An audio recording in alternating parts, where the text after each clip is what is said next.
भगवान को कैसा भक्त भाता है, भगवान को कैसा भक्त भाता है? तो कहा जो भोला है, भीतर से निर्मल। निर्मलता का मतलब क्या है? आप पढ़ाई नहीं करेंगे क्या? पढ़ो।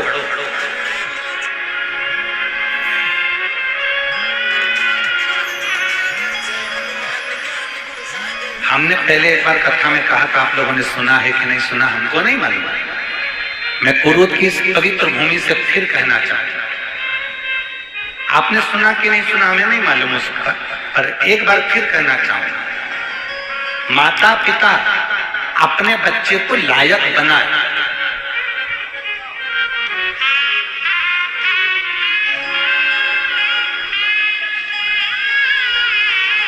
माता पिता अपने बच्चे को लायक बनाए, पर इतना लायक मत बनाना कि बच्चे की निगाह में माता पिता नालायक हो जाए।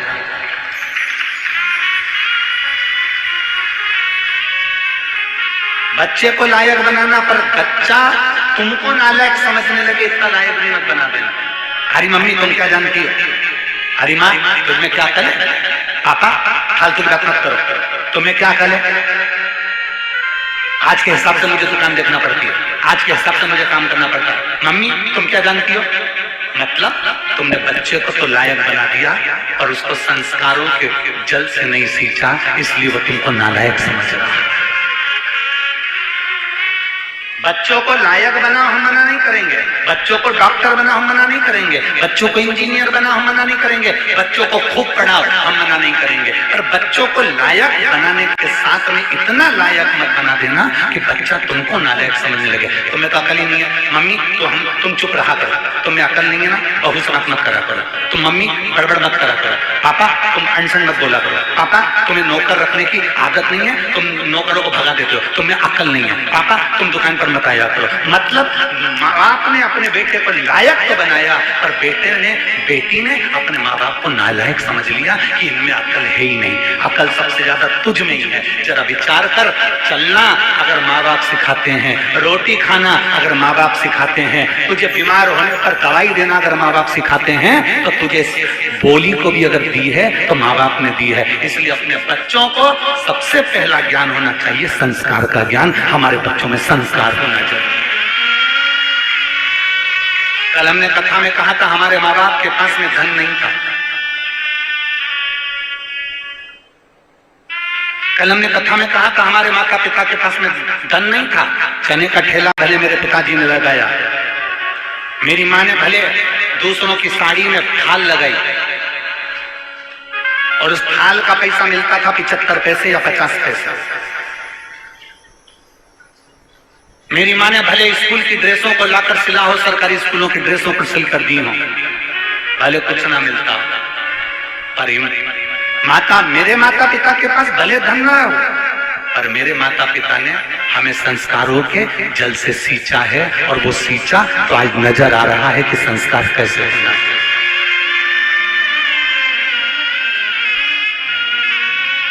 खूब डॉक्टर बनाओ अपने बच्चों को, हम मना नहीं करेंगे। खूब कलेक्टर बनाओ अपने बच्चों को, खूब मंत्री संतरी बनाओ अपने बच्चों को, खूब कमिश्नर बनाओ अपने बच्चों को, खूब इंजीनियर बनाओ अपने बच्चों को, तुम्हारी मर्जी पड़े तुम्हारे बच्चों को वो बनाओ।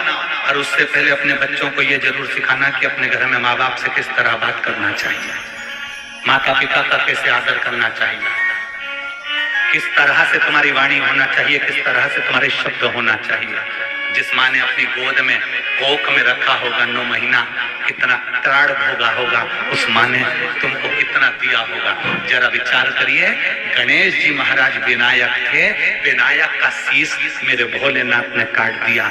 सबसे ज्यादा बिलख रही थी माँ, माता पार्वती की आंख में आंसू भरे हुए थे, माँ बिलख रही थी, रो रही थी, अश्रु बह रहे थे, नैनों से जल टपक रहा था, और माँ रोती हुई बिलखती हुई मेरी माता पार्वती शंकर जी से कहती इसको जीवित करो,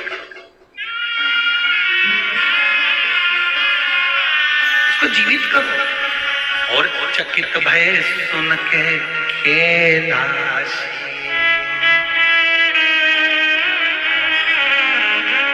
चकित भय सुन के कैलाश,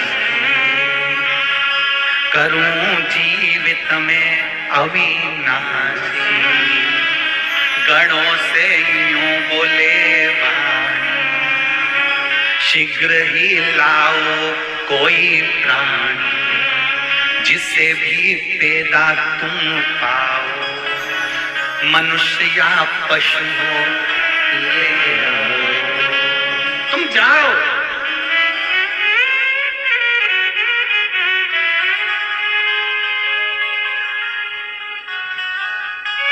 जो मिले उसको लेकर। अब जरा विचार करिएगा, भगवान शंकर के शब्द पर ध्यान देना। उन्होंने गणों से क्या कहा? गणों से यूं बोले वाणी, शीघ्र ही लाओ कोई प्राणी, जिसे भी पैदा तुम पाओ, मनुष्य हो या पशु हो,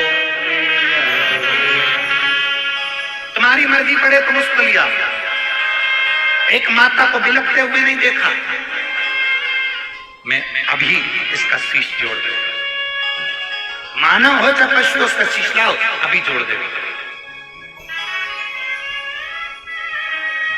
दुनिया में माँ बाप से बड़ा कोई इंजीनियर नहीं है, दुनिया में माँ बाप से बड़ा कोई डॉक्टर नहीं है, और दुनिया में माँ बाप से बड़ा कोई कमिश्नर और कलेक्टर नहीं है, दुनिया में माँ बाप से बड़ा कोई मिनिस्टर, मंत्री और संतरी नहीं है, माँ बाप के बराबर दुनिया में कोई दौलत नहीं है।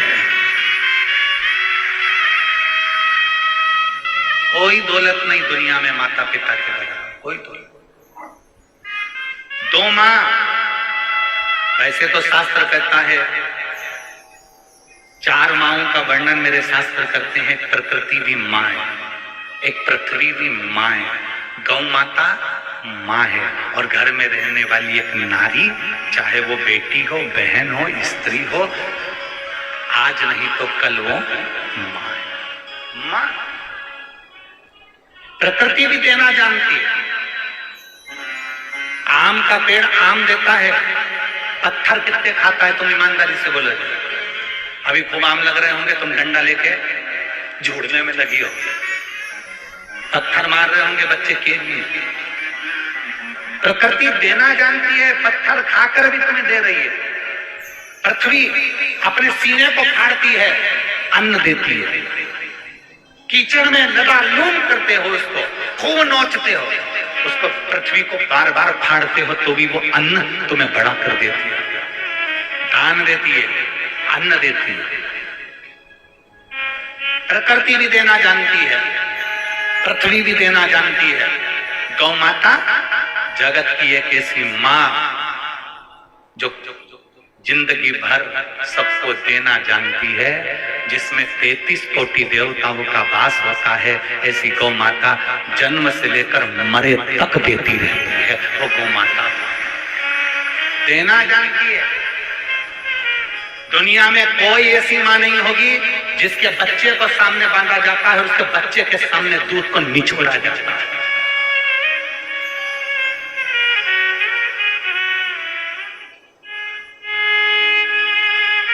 किस किस के यहाँ पर गाय, गौ माता किस किस के यहाँ है? सबके यहाँ रखो जरा। दूध निकालने से पहले बछड़े को गाय के लिए छोड़ते हो कि नहीं छोड़ते हो? बोलो बोलो, जम के बोला जाए। क्यों छोड़ते हो? क्योंकि गाय अपने बच्चे के लिए दूध रखती है, तो बछड़े को पहले छोड़ना पड़ता है। बछड़ा मुंह में दूध लेता है, इतनी देर में बछड़े को खींच लिया जाता है और उसके दूध को निचोड़ लिया जाता है।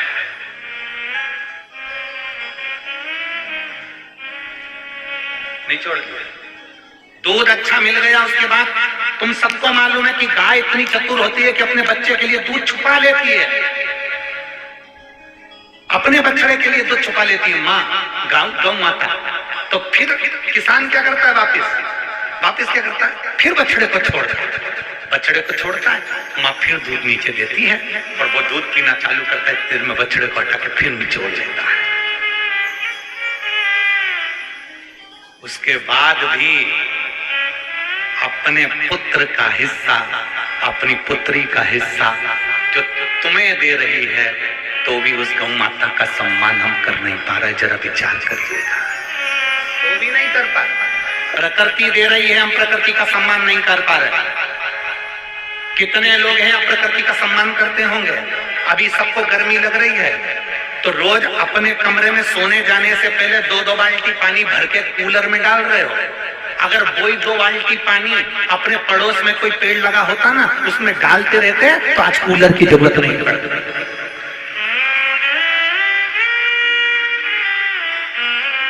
पत्नी ने कहा बहुत गर्मी लग रही है, बहुत गर्मी। पति ने कहा भी मैं कूलर चालू कर, कूलर तो चालू कर, तो पानी नहीं है उसमें। पति बोला तो चिंता मत कर, अब भी ला। 2 मंजिल ऊपर पत्नी का कमरा, पति बेचारा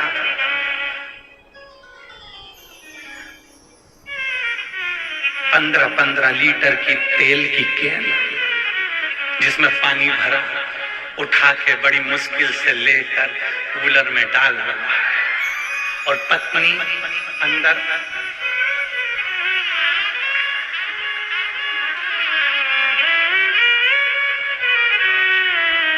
मोबाइल। देख तेरे संसार की हालत।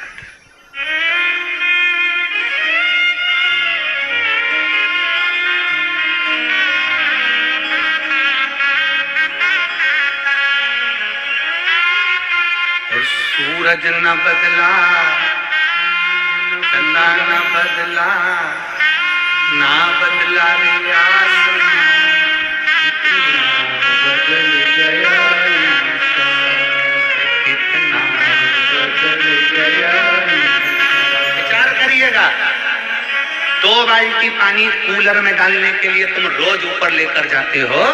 अगर वो 2 बाल्टी पानी अपने पड़ोस में जो वृक्ष लगा है छोटा सा, उसको बड़ा करने के लिए रोज डालते रहते तो आज कूलर की जरूरत नहीं पड़ती। प्रकृति को देना सीखो, प्रकृति हमको देती। देना प्रकृति हमको। गौ माता को देना सीखो, गौ माता हमको देती। पृथ्वी को देना सीखो, पृथ्वी हमको देती। उसी तरह घर की एक मां,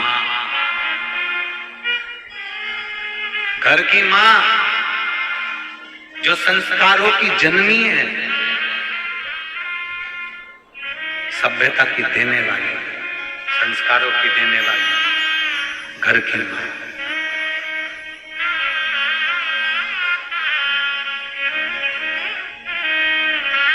आप में से कितनी माताएं बैठी हैं जो अपने बेटे से बोली होगी, बेटा चल मुझे बाजार से साड़ी दिला दे। मेरा विश्वास कहता है इतनी बूढ़ी बूढ़ी माताएं बैठी है, कभी अपने बेटे से नहीं बोली होगी कि बेटा मुझे बाजार से साड़ी दिला दे। बल्कि बेटा कहता होगा ना कि मम्मी साड़ी ला दो, तो उल्टा मना करता, नहीं मेरे पास रखी है, तू रहने दे, मेरे को नहीं चाहिए, मेरे पास बहुत सारी साड़ी,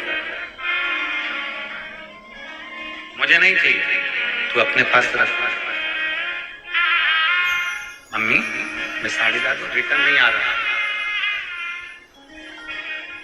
मैं साड़ी ला दूं, नहीं मुझे नहीं चाहिए, मुझे चाहिए ही नहीं।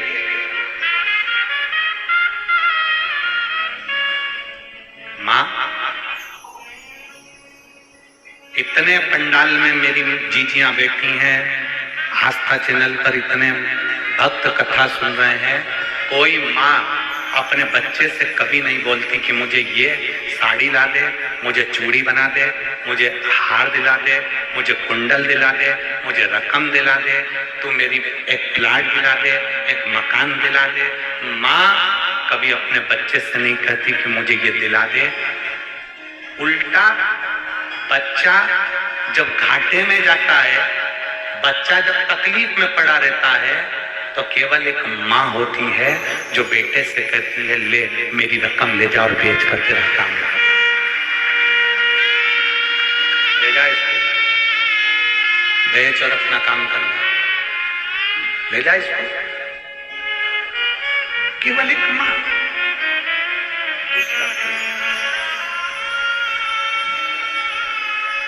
प्रकृति माँ है, पृथ्वी माँ है,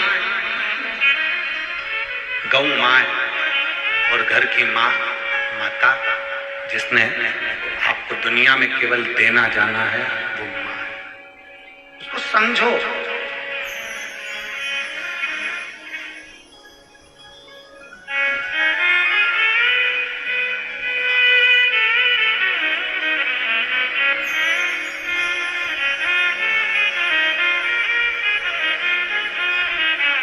और जिस दिन,